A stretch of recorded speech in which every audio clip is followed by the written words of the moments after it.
Alright guys, so today, not the most interesting of videos. And yes, I can say that because I make the videos. You can't say that because you have to watch the videos. You have to say they're interesting. It's the rules, okay? But this video, I gotta be honest, not that interesting. I mean, we're talking about a man that retired.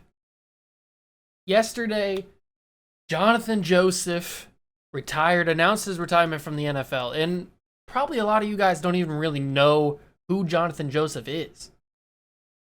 He might be a little bit before your time.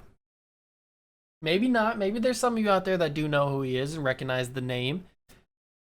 For me personally, Johnathan Joseph is one of the first players that I grew up and recognized. Like when I started watching football back in the early to mid 2000s, as I was starting to become a more avid football watcher and avid football fan, other than watching the Patriots, I would watch Cincinnati Bengals games because I live in Ohio.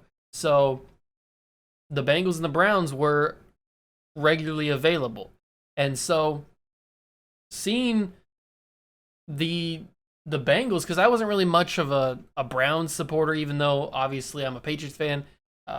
Being in Ohio, it's easier to secondarily support one of your local teams. So I pick more towards the Bengals than the Browns. And so watching the Bengals, obviously you got guys like Carson Palmer, Cedric Benson, Chad Johnson, all those guys that everybody knows. Pac-Man Jones, all the old Bengals that everybody knows from the mid 2000s.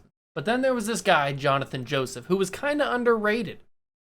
Nobody really talked about him. He wasn't the fastest guy. He wasn't the strongest guy. He was smart. He was a good football player, and he knew how to play the cornerback position.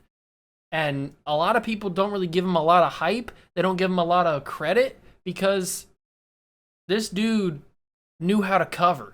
Like, if Johnathan Joseph was covering you, you were most likely going to get locked up for the entirety of the game. Basically, he was a lockdown, shut down corner in his prime. And a lot of people don't give him a lot of credit because he's not the sexy pick. He's not the big name guy. He never had a big breakout season. He never really ascended to that superstar level. And it was a little bit harder back then in the early to mid 2000s for defensive guys of that sort of ilk to ascend to that level. It's much more easier nowadays for guys like that to do that. So Johnathan Joseph, for me, was one of the first guys that I noticed on the Bengals, and one of the first guys that I kind of like made me fall in love with watching football and being a football fan, because he just, the way that he played the game, he was a, I don't even know how to describe, I can't even put it into words how Johnathan Joseph played the game. He played it the right way. He played it a different type of way. He did things the right way. He did things the best you could do them for a guy of his talent. He was never a guy who had the best physical attributes. He didn't have the most speed. He didn't have the most strength. He didn't have he wasn't the tallest guy in the world, but he played 14 seasons in the NFL for the Bengals and I think the Texans. He may have jumped around later in his career after the Texans for maybe a season or two on like hopping from practice squad to practice squad or scout team and all that kind of stuff after the Texans. But he was on the Bengals and the Texans for the majority of his 14-year career. And I didn't really keep up with his career as I got older and started following way more into the Patriots and watching other players and doing that kind of stuff. So I kind of fell off of his career. Then he moved to Houston and played for the Texans. And then I kind of recognized him and got back into it a little bit with him because of Madden. He used to be one of the corners that I would get in Madden because he was always not the most expensive corner, so he would always be like a third or a fourth string corner on my team because he would always have a nice, super easy, team friendly contract, and he was never the highest overall, so he's kind of easy to trade for in franchise mode in Madden. So Johnathan Joseph, that's really where the respect and the admiration for Johnathan Joseph came from, is from playing Madden. A lot of people don't really realize that kids of my generation not only just watched football on TV, but also connected with these players through Madden and through video games and stuff. And Johnathan Joseph is a big reason for me liking football. It is. I know it sounds weird, but to pick a guy like Johnathan Joseph, because not a lot of people really know who he is. He's probably not going to be a Hall of Famer. He's not going to be on an all-time list. I wouldn't assume. He didn't have the greatest career, but I mean, he did it the right way. He was the best. I thought he was the best.